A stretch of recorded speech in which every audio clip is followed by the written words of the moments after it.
नमस्कार दोस्तों। आपका संडे को जो टेस्ट हुआ था यानी 18 तारीख को 18/9/2022 को उसकी आंसर की जो है मैं डाल दे रहा हूं, तो आप लोग अपने क्वेश्चंस मिला लीजिएगा और किसके कितने सही हुए और किसका कितना स्कोर हुआ है वो आप कमेंट बॉक्स में लिख सकते हैं। तो आइए देखते हैं आंसर की।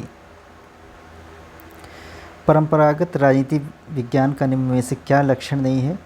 तो यहाँ पर उत्तर डी ठीक हो जाएगा, तथ्यों के अध्ययन पर बल। ठीक है, परंपरागत राजनीति लक्षण जो है तथ्यों के अध्ययन पर बल नहीं देता है बल्कि नैतिकता को अधिक महत्व देता है। अगला क्वेश्चन था, किसने कहा इतिहास का राजनीति विज्ञान के बिना फल नहीं तथा राजनीति विज्ञान का इतिहास के बिना जड़ नहीं? तो इसका सही उत्तर सीले हो जाएगा। अगला प्रश्न है सुमेलित करने वाला था, तो इसमें ऑप्शन ए ठीक हो जाएगा। ए का 2 यानी Laski liberty in the modern state और बी का 4 यानी द रूलिंग क्लास मॉस्को की लिखी गई पुस्तक। इसके बाद सी का 1 यानी कि पॉलिटिकल फिलॉसफी आपकी मैक्स की द्वारा लिखा गया है और डहल के द्वारा आपका 3 मॉडर्न पॉलिटिकल एनालिसिस यानी कि उत्तर ए ठीक हो जाएगा। अगला है राज्य ही नगर था और चर्च भी, यह कथन किस व्यवस्था का विवरण देता है? तो दोस्तों ये यूनानी नगरों का विवरण देता है। अगला प्रश्न था लेजेस फेयर का क्या अभिप्राय है? तो लेजेस फेयर का अभिप्राय मुख्य अभिप्राय था कि व्यक्ति को अकेला छोड़ दो। ठीक है, वैसे यहाँ पर ये भी सही हो सकता है कि इनमें से सभी। ठीक, तो आप लोग क्या लगाए हैं इसका आंसर आप लोग कमेंट बॉक्स में ज़रूर लिखिएगा। ठीक है, अगला देखेंगे राज के सावयव सिद्धांत यानी ऑर्गेनिक थ्योरी के समर्थक कौन है? तो ब्लंट्सली और हर्बर्ट स्पेंसर यानी कि ऑप्शन डी ठीक हो जाएगा। अगला देखेंगे राज स्वयं में एक साध्य है, यह विचार किसने व्यक्त किया है? तो यह विचार आदर्शवादियों के द्वारा व्यक्त किया गया है। अगला प्रश्न था लाक के बारे में निम्न कथनों में से कौन सही है? तो दोस्तों सरकार और राज में ये विभेद करता है लॉक। ठीक है ना, सरकार और राज में विभेद करते हैं लॉक, यानी कि ऑप्शन सी ठीक हो जाएगा। अगला देखिएगा प्रत्येक राज्य को उसके द्वारा प्रदत्त अधिकारों से जाना जाता है, तो ये कौन कहता है? तो ये ऑप्शन बी आपका ठीक हो जाएगा यानी कि लास्की। अगला देखेंगे कथन दिया था राज व्यक्ति का पूर्वगामी है, राज्य के बाहर रहने वाला मनुष्य पशु अथवा देवता है। तो इसका सही उत्तर हो जाएगा ऑप्शन बी, यानी कि ए आर दोनों सही है और आर ए की सही व्याख्या नहीं करता है। ठीक है, दोनों कथन ठीक है लेकिन इसकी व्याख्या ये नहीं करता है। अगला देखिएगा मानव समाज राज के माध्यम से संबंधित व्यक्तियों का बालू का ढेर नहीं बल्कि समूह के ऊर्ध्वगामी पद सोपान हैं। इसका सही उत्तर आपका फिगेस हो जाएगा यानी कि आंसर ए। अगला देखेंगे व्यापारिक राज के सिद्धांत को अभिव्यक्त किया है किसने? व्यापारिक राज के सिद्धांत को अभिव्यक्त किया है रोज क्रोन्स ने यानी कि ऑप्शन ए ठीक हो जाएगा। अगला देखिएगा राज की सापेक्ष स्वायत्तता की संकल्पना किसके नाम से जुड़ी हुई है? तो यहाँ पर इसकी संकल्पना आपकी ग्रामशी के नाम से जुड़ी हुई है यानी कि ऑप्शन सी ठीक हो जाएगा। अगला देखेंगे भारतीय संविधान नागरिकों के लिए आर्थिक न्याय निम्नलिखित में से किस माध्यम से सुनिश्चित करती है? तो दोस्तों आर्थिक न्याय के बारे में आपके प्रस्तावना में दिया हुआ है यानी कि ऑप्शन सी ठीक हो जाएगा। अगला प्रश्न है निम्नलिखित में से भारतीय संविधान किसकी गारंटी नहीं देता है? तो दोस्तों यहाँ पर संपत्ति का अधिकार है जिसकी गारंटी भारतीय संविधान नहीं देता है, ऑप्शन डी ठीक हो जाएगा यहाँ पर। अगला क्वेश्चन था न्यू इंडिया पुस्तक किसके लेखों का संकलन है? तो दोस्तों ये अरुण जेटली के लेखों का संकलन है। वैसे इस पर कई जो है कन्फ्यूजन्स हो सकती हैं, अगर आपने कुछ और आंसर लगाया है तो उसको जो है जो उसका सार है उसके सहित जो है आप कमेंट बॉक्स में लिख सकते हैं।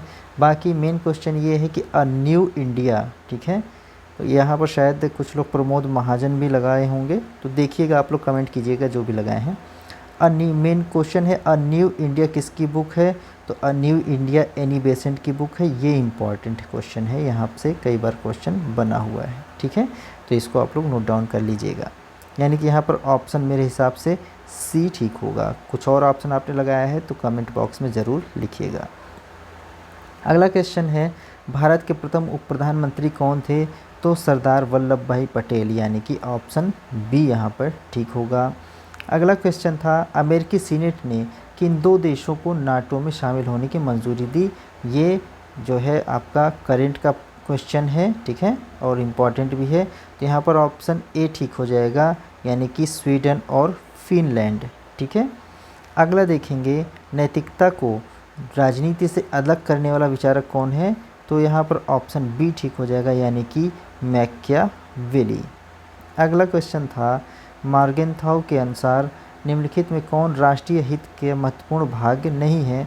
दोस्तों यहाँ पर व्यक्तिगत पहचान, यानी कि ऑप्शन डी ठीक हो जाएगा। अगला देखेंगे, उत्तर दक्षिण संवाद संबंधित है। तो दोस्तों ये बिम्स्टेक से संबंधित है, यानी कि ऑप्शन सी ठीक हो जाएगा।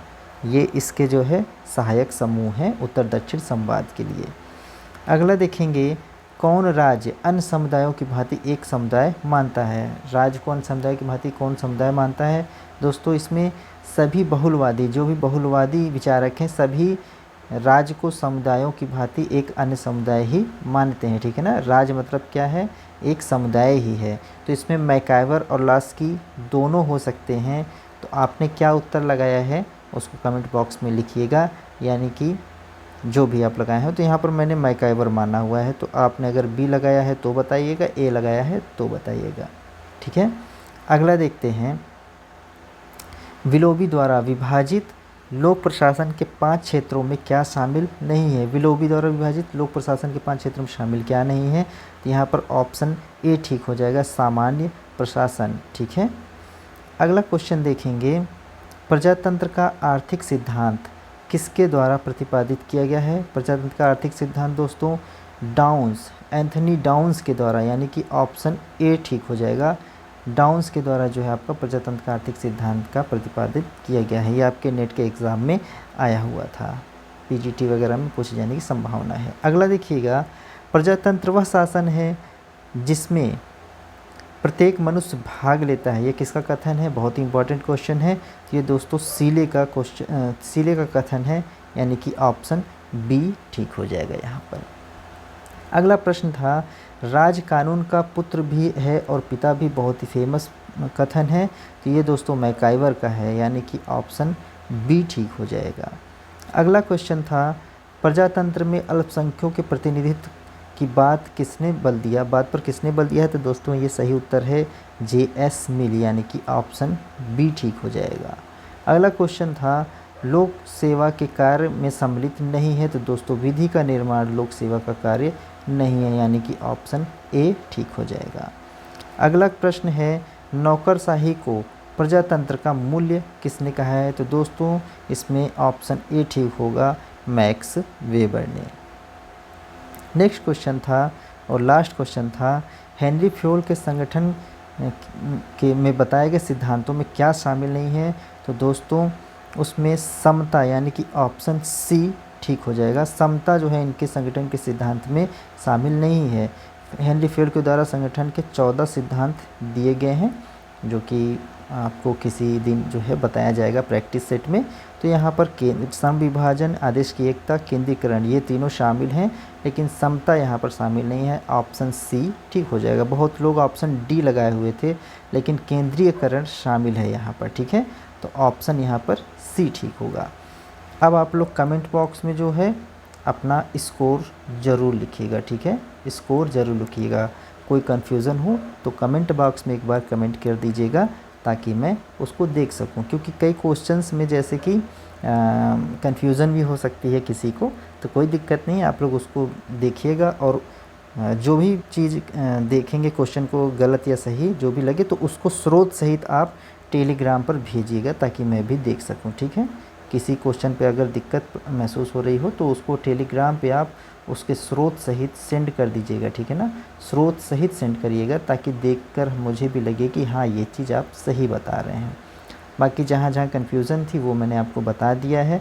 आप लोग भी उसको सर्च करिएगा, ढूंढिएगा, थोड़ा सा प्रयास कीजिए, ठीक है ना। जैसे जैसे प्रयास करेंगे आप वैसे वैसे आपका जो है मनोबल बढ़ता चला जाएगा। ठीक है, फिर मिलते हैं अगले टेस्ट में रविवार को।